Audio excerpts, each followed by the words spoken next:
I'm Sam Rose, and this is Commerce is Chaos, the podcast for consumer brand founders who know that building a business is messier than the highlight reel shows. Your supplier just missed their deadline, your top product is out of stock, and your competitors somehow just launched the same thing at half the price. Sound familiar? Every week, we dive into the real problems that keep founders up at night, from inventory disasters to supply chain nightmares, because surviving the chaos is what separates brands that fail from brands that scale.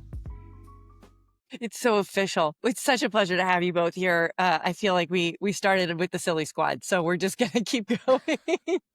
But I will actually bring us down into the topic of the day, which is, of course, your amazing startup Saladsprinkles. And while Blakely was doing tech support for her earbuds, Jordan and I talked about a really nice steak salad that you made last night. So I would love if you can re-describe the steak salad. This is just going to be a podcast about food and tech support. How we fit those topics together doesn't really matter.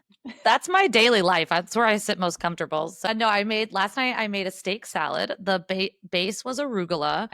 In my cast iron, cooked a bunch of corn first, and then using the same cast iron, cooked the steak and had some baby heirlooms in there. I used the maza cilantro chutney as my dressing. And then, of course, I needed like a little kick. So I used chili crisp salad sprinkles in it. So yeah, it was really good. Nice summer warm salad. I too had a steak salad for dinner last night, but it was a steak pasta salad.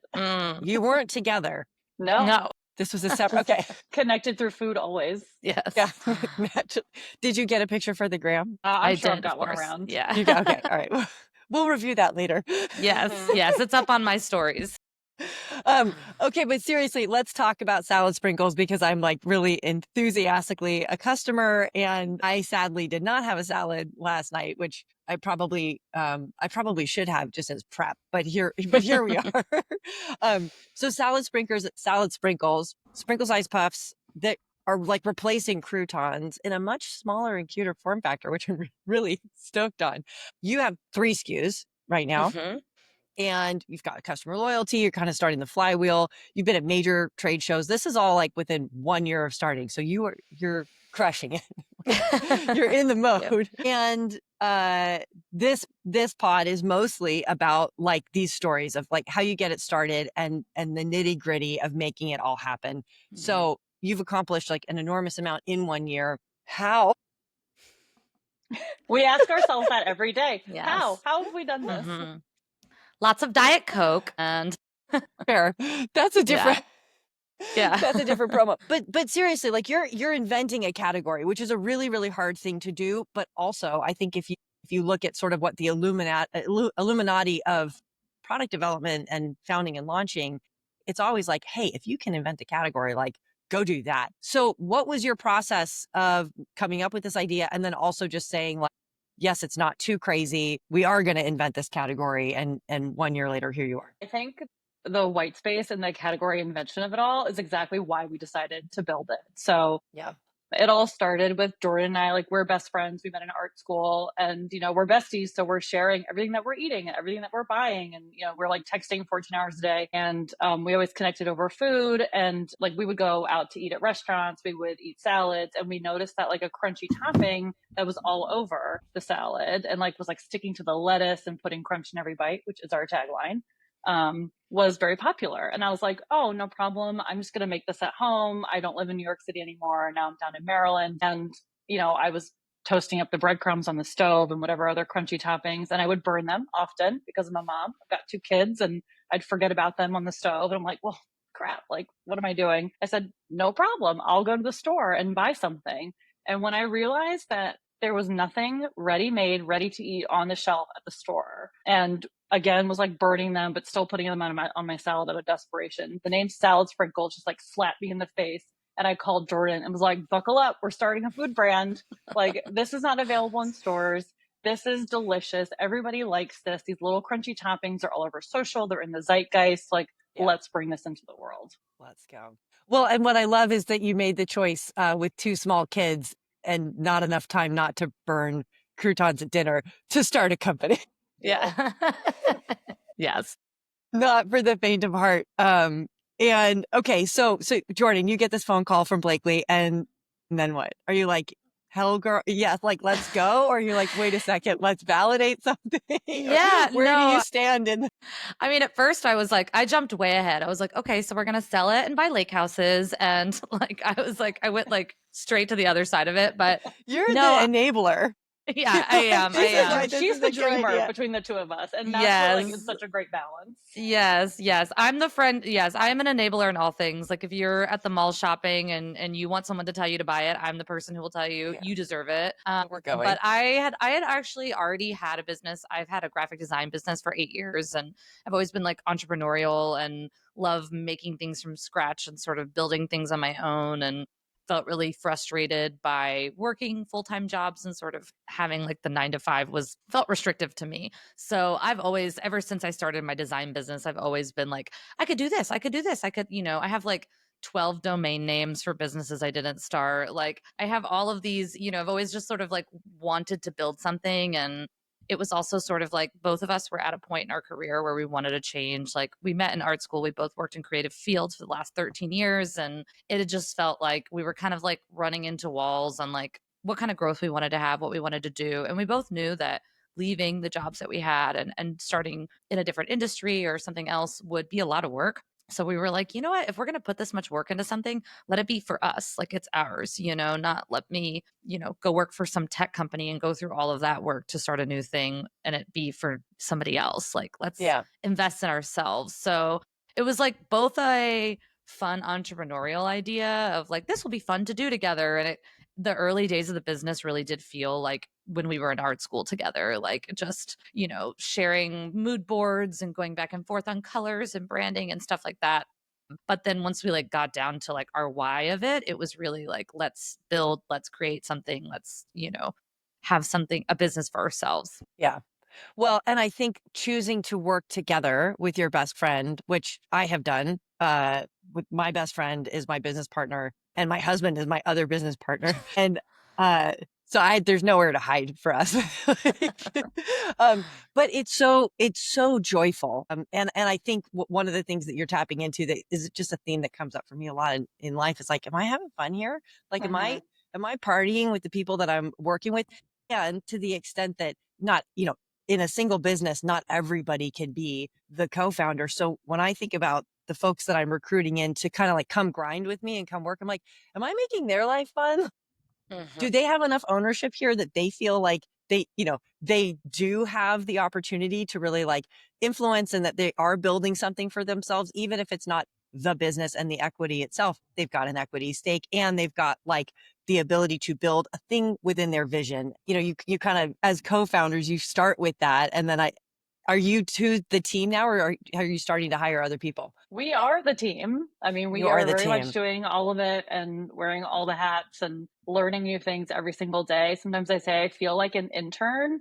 I've worked for the same company. I work for a creative ad agency and I've been there for almost 15 years. So like, I know the drill, and like something comes across my desk, like I got this, I know the people, I know who to call. And every day I'm getting emails, I'm putting out fires of Saladsprinkles stuff that I've never, ever, encountered before. Having to learn how to solve those problems has been challenging. That being said, we do know our strengths and we know where our blind spots are. So we do have a fractional ops person who comes in and just sort of like does like ops therapy, because like I want to learn how to do it. Yeah. And I'm like, Thomas, is this normal? Should this be happening? He's like, yes, this happens all the time. It's okay. This is what you're going to do. And, he checks all of our, production spreadsheets and stuff just to make sure that everything is buttoned up. But that's been extremely helpful. And we had a publicist for a while as well.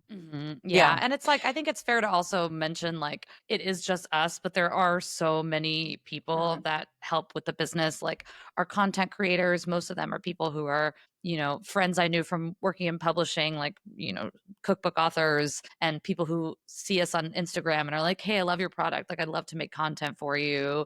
Or, our trademark attorney who's like our stage mom and shows up to our trade shows to take pictures with us. Like, it is us, like, at the end of the day, but we have built like a really fun team of like support and fractional people. But yeah, I mean, it's something I think we think about a lot too whenever we, hopefully we'll build in more full-time employees. Like, what does that culture look like? What kind of bosses do we want to be? What kind of, managers? So like, yeah, I like that adage, Sam. Who people I want to party with, Yeah, exactly. You're going to spend a lot of time with these people, like from the intern all the way up to the co-founder. Like, one thing we know is true is you guys spend a lot of time together.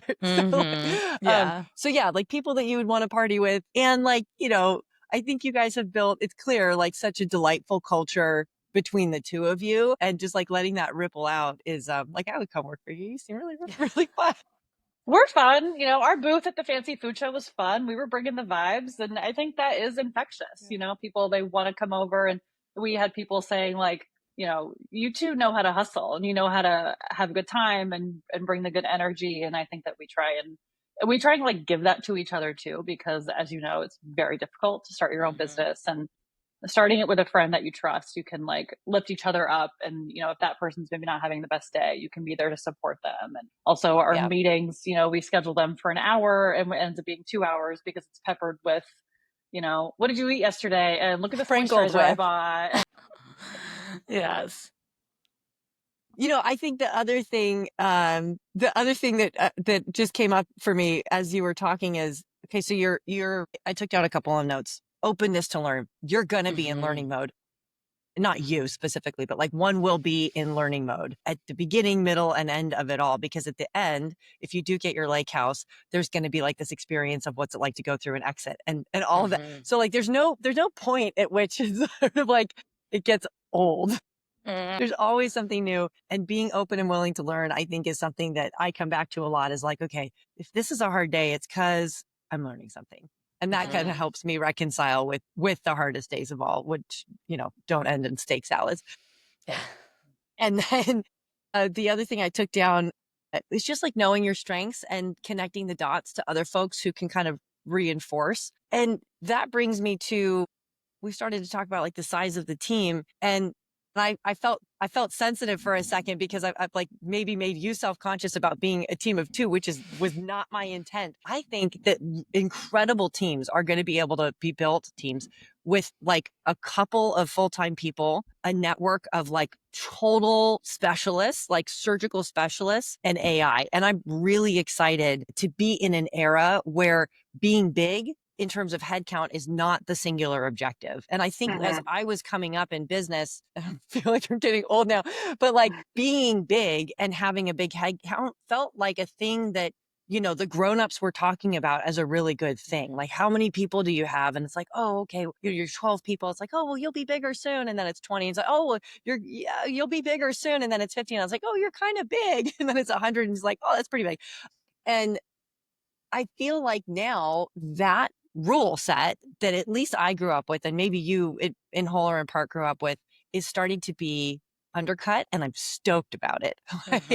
Like couple of person teams is just like open season, Yeah. Blakely and I always say it's like there's never been an easier time to be an entrepreneur in a lot of ways. Like with all of the tools that are out there and all of the resources that you can have and using technology at your fingertips, like we could very much benefit from an executive assistant, but we have Calendly, and that is honestly like the best tool ever. It's like there's so many different pieces of technology, and we both are, we went to a very sort of like tech focused art school. It's very like, creative careers of the future, and like not being afraid to like learn and evolve and incorporate these things into your workflow. And Blake and I are both like really open to that and love like learning new software and new tools and get kind of like high off that part of the business too. Yeah. Okay. And there's new platforms.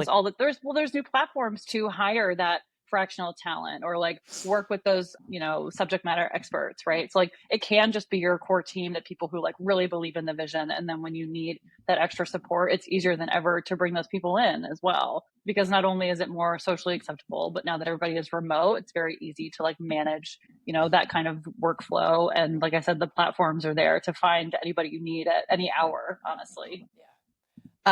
With perfect segue to, where do you guys find those people when you need them? And then also roll it into like, if you're as much of your stack as you're willing or able to reveal, like what's your stack? What are you using to run this business? Slack. Yes. Let's go.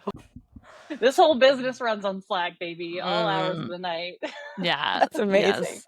Slack, Google Workspace, Calendly. Those are like our three main hitters. And I'm one of those people who's like still in touch with every person I've ever met. So that's been like a big part of it, is just like pulling from our network. Like our publicist, we met because she was working on a project with one of my friends I knew from book publishing who works on cookbooks. And, our ops guy is a guy that we just struck up a conversation with at Fancy Food Show last year and really vibed with. And just like talking to people, meeting new people. Our business advisor is my best friend's sister.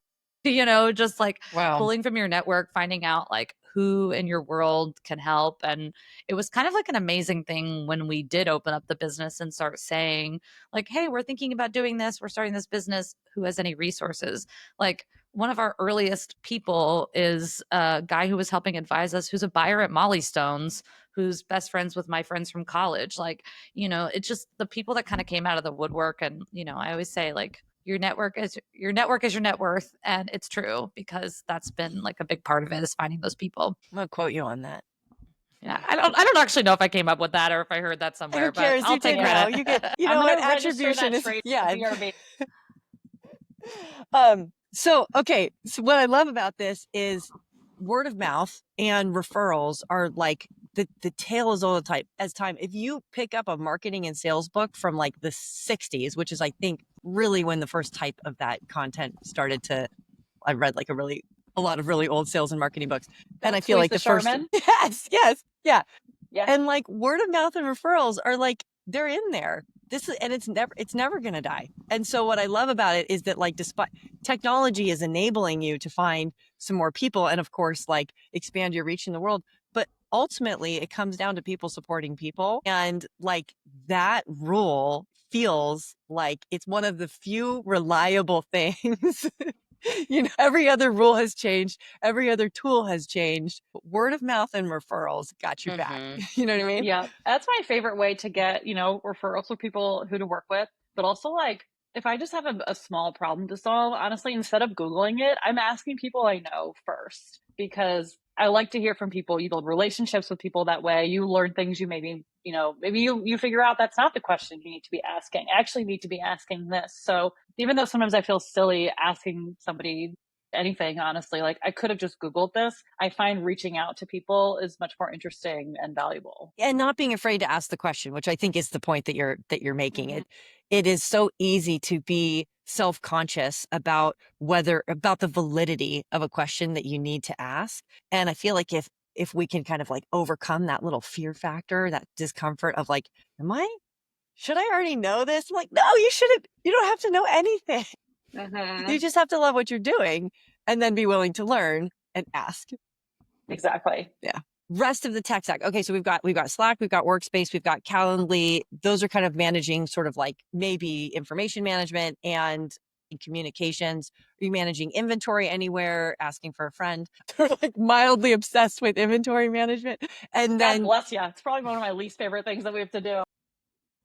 And your supply chain too. Like, how do you communicate with your suppliers? And then I want to talk about how you found your suppliers too. Well, we use Shopify, of course. Huge shout out. That tool, nothing is without its quirks, but that tool has been extremely helpful for us in just keeping everything organized. A lot of sales channels are in there. I find the third-party app element of it all can be a little bit difficult to manage, but it is nice that it can feel kind of like a one-stop shop. And we're managing all of our inventory through that. And then luckily our supplier stream, I made sure to find as few suppliers as possible to provide as much as possible. So we really only work with 3 or 4 people. It's like we have our Rice Crisp supplier, our most important one. Shout out to PGP. We love you.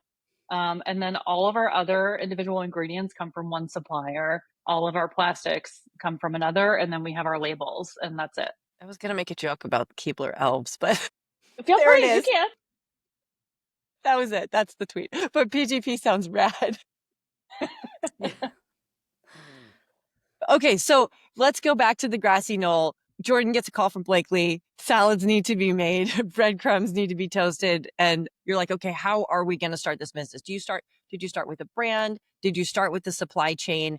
And depending on your answer to that, like what was step 2, 3, and 4 of getting the ball rolling for the business? Yeah, I think it definitely started with the brand. As I kind of, again, from starting my previous businesses, I had sort of the checklist that we had to go through. I'm like, all right, let's open the LLC, which we had to convert later. Let's, file the trademark. Let's get the social handles. Let's like get the core stuff. Cause once we had the name down, that was it. Then next was the branding, which again, that was like a comfort space for us. Like that was something that I could do easily and could have fun with. Basically, we did all the easy parts first because that was fun.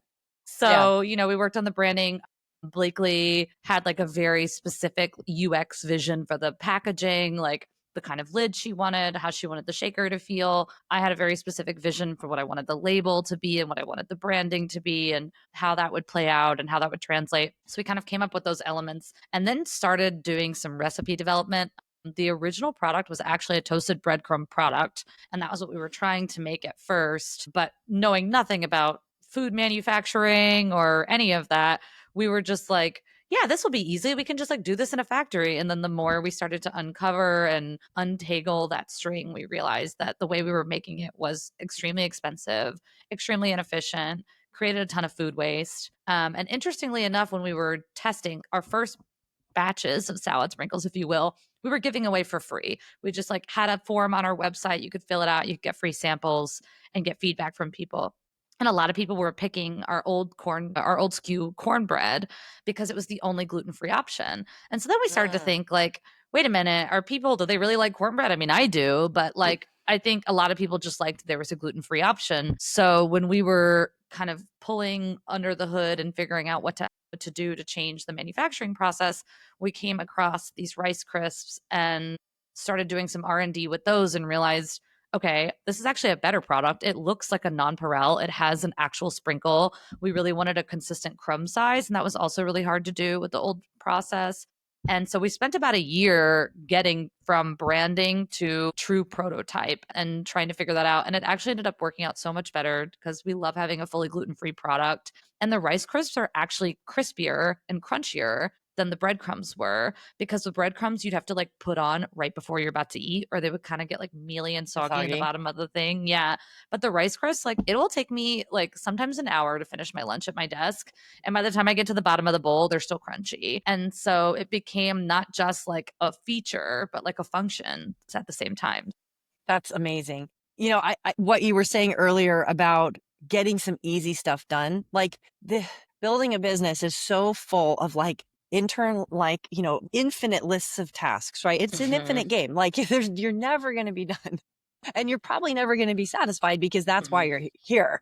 Is that you're not satisfied. And chalking up some easy wins at the beginning in the zone that you're really good at is such a like reinforcement of, you've got to have some success baked into the learning, baked into the failures, because otherwise it's just depressing and it can be this long road. And you're looking at like, you got to put the easy stuff on top so that you can at least have that sense of achievement, which, somebody more mentally durable than me, maybe be able to be like, fail. But you want some wins in there. And I love that you started that way. We constantly need the dopamine hits. Otherwise, yes, exactly. Yeah. Going. Yeah. Variable intermittent returns. You're like, okay, good.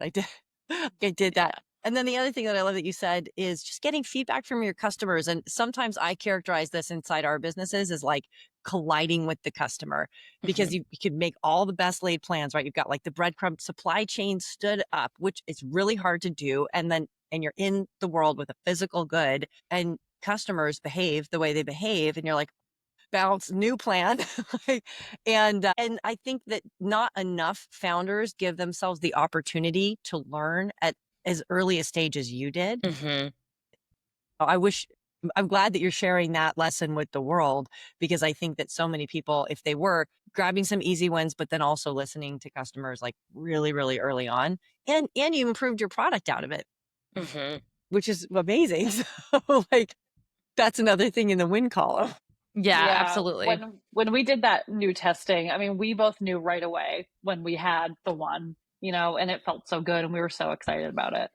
And you started with 3 SKUs, which I think for CPG is totally sensible. Like I was starting in, my first business was hard goods, and I had one design, and I was like, this just doesn't feel like enough. Like, how can I transform this into feeling like more? And for you, it's flavors. For me, it was colors. But giving customers choice, I think, is another way to kind of encourage behavior out of them that, they don't feel like they're pigeonholed into one thing. But you've also got maybe like more SKUs in the pipeline. And I would love to, don't share more than you're comfortable sharing, but how are you thinking about what's next for the business? Or are you happy with it at where it is now, and maybe want to kind of like just get more share in the market before putting energy back into product development? How do you think about that trade-off? Well, I think it's like one of the best things about the way we make the product is it is really durable and easy to create new flavors with. So we're kind of taking like a two-pronged approach. Like one is like product development as a way to diversify and have more SKUs, but also we're really interested in product development as a marketing tool. So we really want to expand into doing like collabs with other brands. So doing sort of like using their flavor profile or their ingredients so we can sort of like diversify, but also get ourselves out there with maybe a brand that's a little bit better known and has a little bit more brand recognition and sort of share that marketing, or working with a celebrity chef or a restaurant to develop like a custom flavor just for them. And so we want to diversify, and our pipeline, our notes app of all of the different flavors we have is endless, but we want to be strategic about like,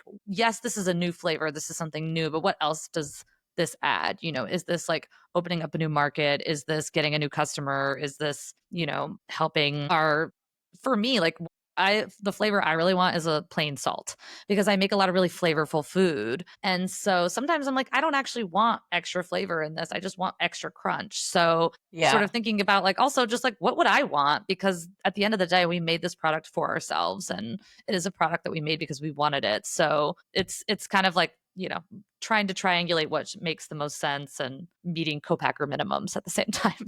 Mm-hmm. Yes, always a tricky balance. No sweat. Mm-hmm. And as you're expanding into retail and getting placement there, how much insight do buyers give you on that?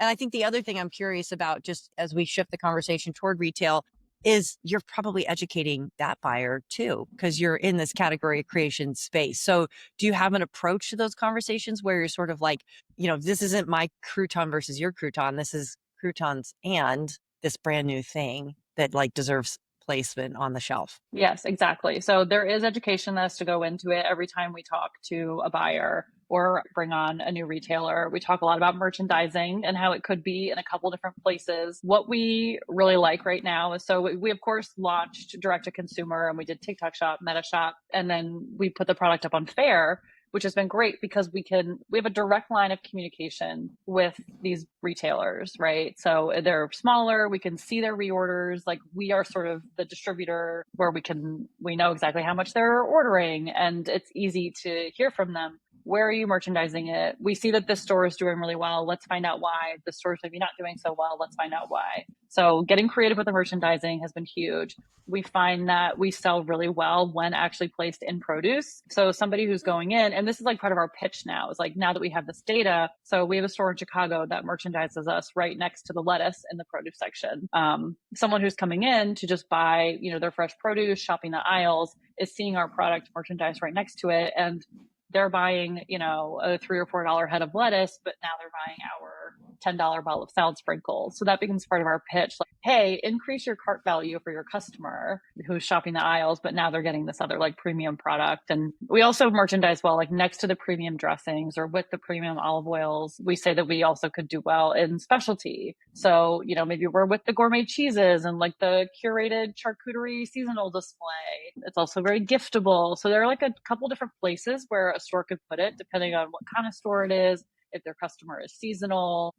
All those things kind of go into it when we craft our pitches to them. And I love that you're taking ownership of that storylining. Like, early stage, it can feel like somebody else has all the answers. Like, for me, and maybe you don't have this like hanging over your head, but in my Wayback Machine, I remember going and talking to buyers and just feeling like they were, like such elevated holders of truth, and like the Bible of sales was with them. They had the keys, and I'm like so self-conscious about like pushing them. And I wish I had been less self-conscious about that, or less afraid. And I love that what you're saying is just like, just make the suggestion, right? Like, just tell them how it's done, because you're learning from your customers, and you're sort of correlating evidence from all sorts of different channels into one, and you can help them move probably more lettuce if someone's like, I wasn't going to have a salad tonight, but damn, those sprinkles look good. And now I'm going to pick up a head of romaine,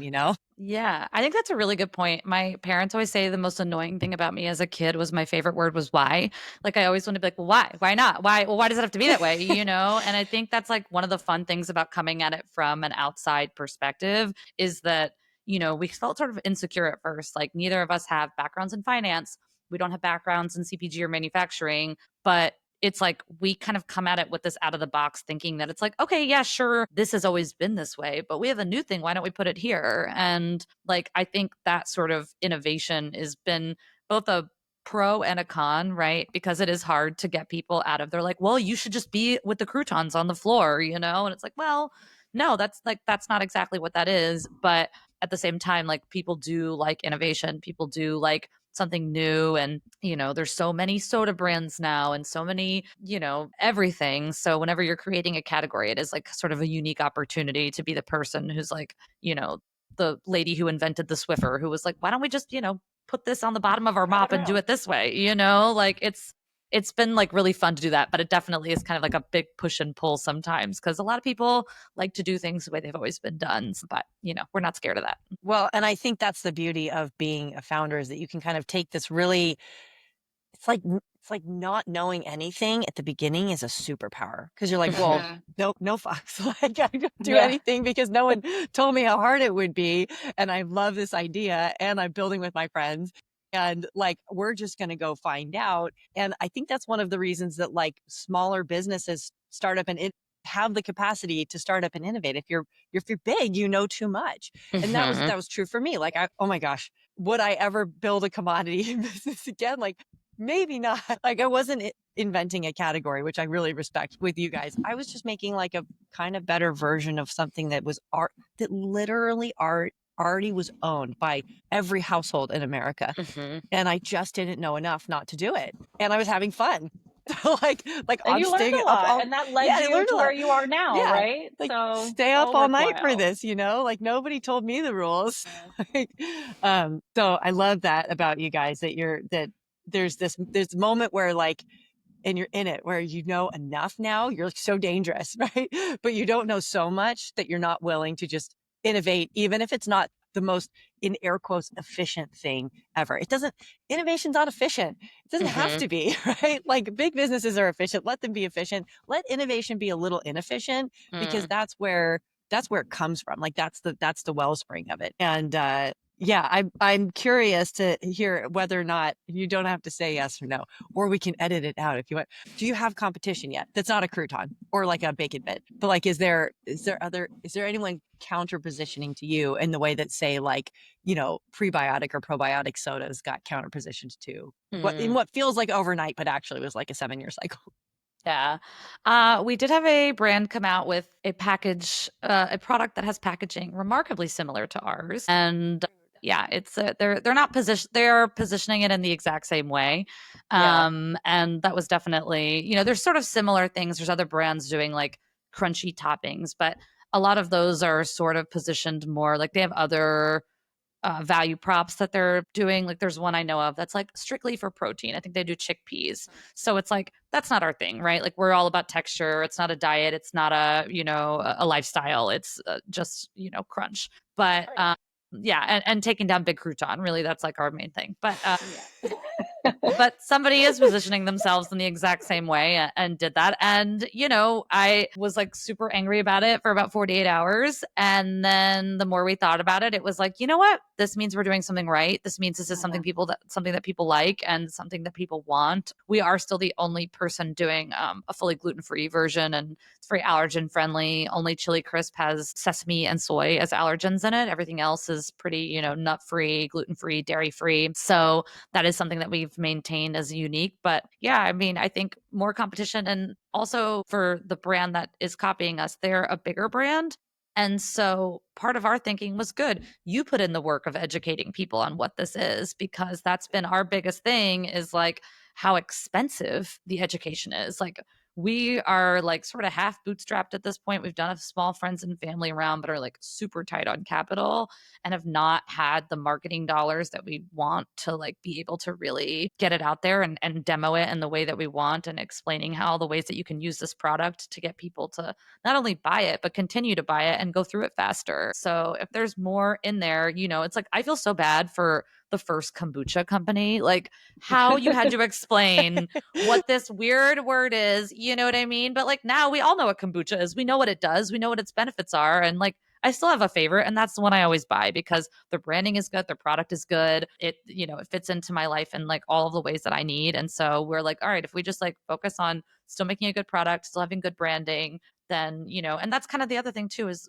there was no brand loyalty in the space. Like, name a favorite crouton. Like, nobody has that. We all have our favorite cereal, our favorite soda, our favorite protein bar, but like there was no, so, you know, fine. Like if you have to pick between Saladsprinkles and beep, then, you know, you'll know where to go. So yeah. And I think we found a lot of power in our brand name as well. So yes, it is specific, but like that was exactly the point. Like people see the name Saladsprinkles and they know exactly what it is. You know, there are so many creative, wonderful, fun brands out there right now, but you look at the brand name and you're like, well, cool merch, but like, I don't know what that is. Right. And with a new product in a new category, calling it Saladsprinkles, well, yes, specific, we're saying it's for salads. People knew what it was immediately. And, you know, we were able to leverage like organic user generated content of people being like, I love Saladsprinkles, but like, look, I'm putting them on my yogurt, I'm putting them on my ice cream. Like, how naughty is that? So that also created like a fun social dialogue and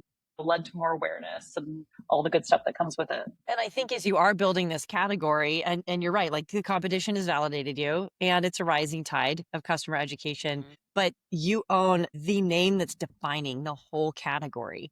And so whatever they call it, it's going to be described as Saladsprinkles because that's what's going on. And I just love that you own that piece of it. And I think that that's right in today's sort of like branding, marketing, I'm going to use the word again because you said it, zeitgeist. It's so easy to want something that's like weird or unpronounceable or really unique or really going to look good on merch and take out all the vowels. Yeah. And I've done that. It's a good strategy, you know, not recommended. But but you just you made actually what is a surprisingly bold choice in how up the fairway that piece of the name is. I wish for other founders that they would sort of consider that, like amongst all of the word soup options for naming, and there's reasons for them, right? You got to find a URL and you got to make sure that you can trademark it. And there's these very, and like check against the competition, whether or not it's trademarked, and very tactical considerations, but just sort of settling with like, well, this is what our customers might understand us as is like actually quite a bold choice. And I love it. Yep. We wanted something that anybody could look at and be like, you know, from any city, you know, any demographic, they look at it, they know it, and they're like, yeah, I'm in. I get it. Yeah. Let's go. And what we've learned from trademark law, like I understand why people just have to come up with random things. Like we had to fight for that trademark. It was very hard. We were rejected at first for being too descriptive. So tell me this story. Okay. Yeah. Let's do trademarks. Yes. I mean, I honestly am like, if I were to go back and do a totally like off the wall career, I'd be a trademark lawyer, because when I read our trademark lawyers like responses and correspondence, I'm like, wow, that is so cool. Like it is such an interesting thing. And the trademark, the US TPO or PTO, whatever they're called. PTO, yes. I kept wanting to say USPS. Their reasons that they deny things are so banal, and there's so many examples for like, well, if this can be called this, why can't we be this? And sort of like building that argument for ourselves. We had an amazing trademark team. Shout out Moskowitz firm. Like they were so good at really like creating that argument for us and helping us come up with different examples, and also giving us what the benefits of different ways of doing that and other ways we could protect our IP with, you know, our tagline and things like that. But yeah, we were originally, it was actually a very long journey with the trademark, which, as you'll remember from earlier, was the first thing we did. But the description of what we filed the trademark for matched the former product. So it being rice puffs meant we had to completely redo the whole thing, start from scratch. It put us like a year behind because of the new product, which like, you know, was kind of anxiety inducing because a lot of people won't even launch until they've gotten their trademark. And we're out here, you know, selling on Amazon without an official trademark. Freewheeling. but we knew the implications of like, having the sort of out there and using it with the TM, like that is like a certain level of protection. And she helped us really like understand and translate those implications. But we did finally, I think we can finally say that. But yes, I think it's officially checked off the list. Yeah, another win. Yeah, but it was a nail biter there for a while. But and again, it made so much sense why people come up with random things, because it is really, really difficult to get a trademark pass. So yeah, and you're right. It's scary and potentially risky to put yourself out there. I mean, you're online, you're on fair, you're going to trade shows, and it's highly exposed. And you feel like you're really investing in that. And I want to talk about your investment in trade show presence, because I think it's been a part of what seems to be really moving things forward for you guys. And if you're putting like real dollars against opportunities like that, and it's not just like, oh, throw up a website and, make an MOQ order for the product, then not having some of those ducks in a row could be really risky. But I also think that you made the right choice to just like being in the market provides protection of its own kind. I'm not a lawyer, but yeah, but it's true. According to our lawyer, I don't know. Yeah, we are not lawyers. Yes. So, okay, let's talk about trade shows for a minute. So a key channel for you all, how do you pick which trade shows to go to? And then how do you execute? There's, trade shows is one of those really physical block and tackle, like it's easy to sign up and then you got to go do the thing. And then how do you measure whether or not like you do it again? So there's a lot that goes into it. So we have only done one trade show. We've only exhibited at one. And I highly recommend, before you agree to any trade show, go first, walk the floor, see what it's like, assess the situation. So last year, like right when we launched, right when we had like our first bottles of products in hand, we put them in backpacks and we went to the fancy food show with our hats on, and we were like a couple of brand ambassadors walking around. But we got to lay the land, and we were able to understand like, okay, if we come next year, what kind of booth do we want? What do we want it to look like? What are other people doing? Where do we want to be? What's a good location? That intel is so important, because you don't want to be in like a weird area of a trade show that you think would be helpful, but is actually maybe not that interesting, or the types of buyers you want may not be walking through that. Like, we are a vegan product, but we knew we didn't want to be in the plant-based pavilion because that didn't have a ton of foot traffic. We wanted to be with like snacks and different kinds of stuff. And like, we were, there was a bakery on the end of our aisle. So people were like, oh, I'm coming in, I'm getting some of that focaccia, and I'm going to keep walking. And like, there we are. So being able to map all that out was great. And then of course we walked Expo West earlier this year, because that is the Mecca. And we passed each other in the hallways. That was a lit show this year. Yeah. It was crazy. Yeah, it really was. Yeah, it was intense. That one was definitely like, it was like going from like Disneyland to Disney World in terms of fancy food to Expo West. Like it was so like intense. And you could go to the actual Disneyland right afterwards. Yeah, that's true. Exactly. For anyone who doesn't know, Expo West is at the Anaheim Convention Center right across the street from Exactly. Disneyland. Yeah, you could see Disney from it, like Space Mountain. Literally. Yeah. I did that. Yeah. Nice. I live in SoCal, so like, nice. Yeah. Like, it'd sound great after walking for 8 hours at a trade show is to walk for 6 more hours. We thought about that. With the people who did that, we were like, we basically just went and like slept in a hotel room for 24 hours after. I think we fell asleep at PF Chang's after the last day of Expo West. That was our celebration. That's amazing. Yes. Okay, next year we're going to Disneyland together. Yes. Nice. I mean, I'm in. Yeah, I need an ice cream shaped like Mickey Mouse after that day for sure. Yeah, for sure. So the interesting thing we are learning about trade shows is they are great morale boosters for us in the moment, and like for the couple of weeks after. We're like, man, that was awesome. We met so many great people. Like this happened, this happened, this happened. Like people are so excited. We get to spend time with each other, in person, which is always so fun.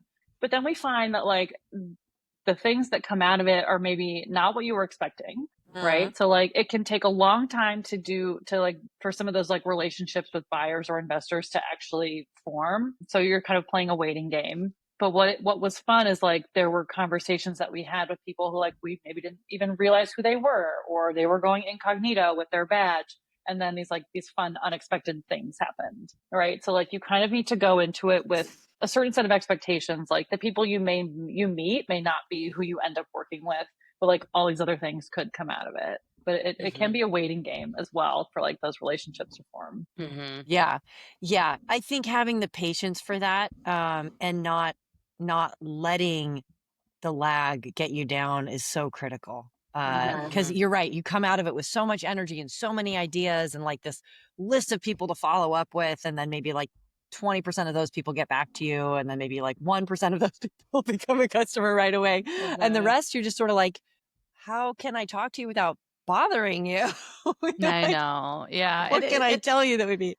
Yeah. But building also friendships and building relationships is like, the long game. And, sorry, go ahead, Charlie. No. I was just about to say exactly what you're saying, that like also the like unexpected is like the camaraderie with other brands, because so much of it is like here in our homes, and just like me and Blakely have each other, but like other than that, like we're like feel like we're just talking to a wall sometimes. So it's like whenever you're out there meeting other founders, like the advice you get from them and connecting with them, and sort of like you feel way less alone. You also are like, we're all just figuring this out. Nobody really knows what they're doing at this stage. Like it's all just kind of like guessing, and that has been really nice. And honestly, the relationships with other brands has been the more immediate helpful things, because those lead to social partnerships and collabs, and also just like friendships, where it's like that's really important when it can be kind of like scary and crazy, and have these other founders to bounce ideas off of, or be like, wait, how did you negotiate this with your co-packer? Or just kind of like learning from each other. How did you do this? Yeah. And I think that's like a harder ROI to calculate, but I think like holistically is really like good for you and good for the brand. So yeah.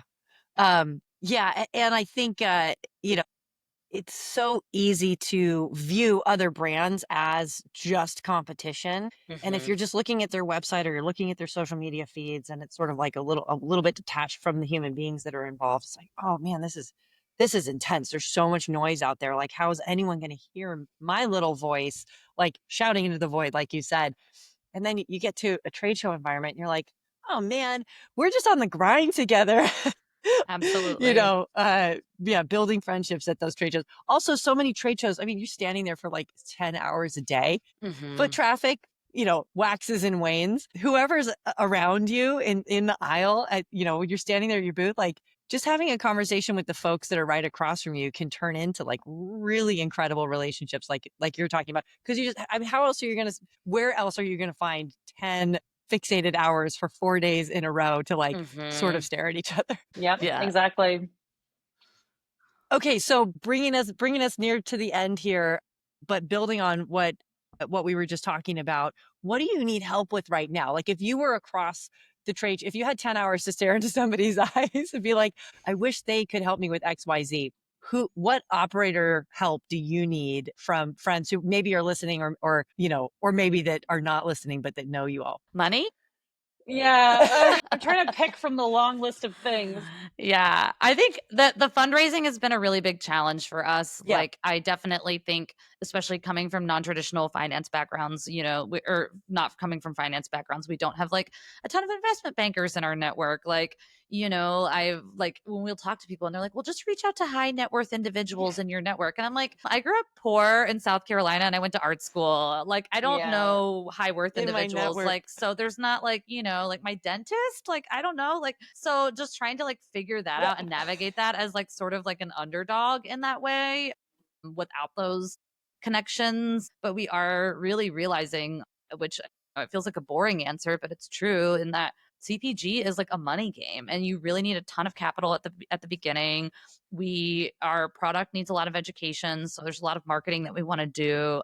So finishing our fundraise would do that. We also transparently, like, we want to charge a lower price. Like, we want our product to be more accessible to more people. And right now where we're at, if we were to charge anything less than what we are, we would bankrupt the business. So we would like really would love to either find like a partner who can like help us bring down the price by either optimizing our back end in a way, or optimizing our manufacturing, or maybe an ingredient supplier who wants to, get in the game in this way, or more investors who sort of like see the vision for it and are willing to put in the extra money that would go towards just marketing, or, a lower margin at first to get that traction out there and to get it going. So it's kind of figuring out the financial puzzle is the hardest part. And I think the most like concrete wall that we've come up against, where everything else, it's like negotiable and navigable, but that's like, things cost money, period, the end. So yeah. Okay. But I love that because the bat signal's up now. So, Yeah. folks investing in the CPG space. Yes. By the way, some of your deck, if you're currently Yeah. fundraising, I want to know. So fundraising connections, and then also maybe like supply chain or operator connections to help you guys just kind of like scale up, which you could do with capital by making like a bigger order, or maybe you could do by like optimizing some of the partnerships that you have. I think those are great answers for anyone listening, like Lee and Jordan. Get them on speed dial here. Yep. Get you guys the help that you need. This has been such a delightful conversation. Thank you for sharing all of your opinions and learnings. I'm also the phrase big crouton is going to live rent free in my head for the rest of my life. They're out there. You didn't know it, but they're out there. It's like Texas toast. Yeah. That's right. Literally and figuratively, but yeah, watch out. Cloudy with a chance of meatballs, part 3. Thank you both. Last question for you. Where can we find you? Saladsprinkles.com. Great domain name. No, it's Saladsprinkles.com. Saladsprinkles.com. Yes. And Great Eat Salad Sprinkles on Instagram and TikTok. We are very active there and silly there. Again, we take our business seriously, but we don't take ourselves seriously. So we have a lot of fun just like posting silly stuff and salad recipes and, me and Blakely being weird, and it's fun. Yeah. Anti-crouton memes. Yes. Come find us for those. Yep. And you can buy us on Amazon as well. Yes. Free Prime shipping. Wow. I like that. We have to end. I have to go shopping. I know. Jordan's enabling my shopping. What else do you want to buy? Yeah. All right. Thank you both again. Such a pleasure. And hope to see you on a salad very soon. Yeah. Thanks, Sam. Thank you. Thanks for joining us for another episode of Commerce is Chaos. If you're listening, I have a feeling you know just how much good leaving a 5-star review can do for a team. Drop us a review on Apple Podcasts and subscribe to Commerce is Chaos wherever you get your podcasts. Don't forget to subscribe to our Substack, also called Commerce is Chaos, for more good stuff and actionable tools to build your business.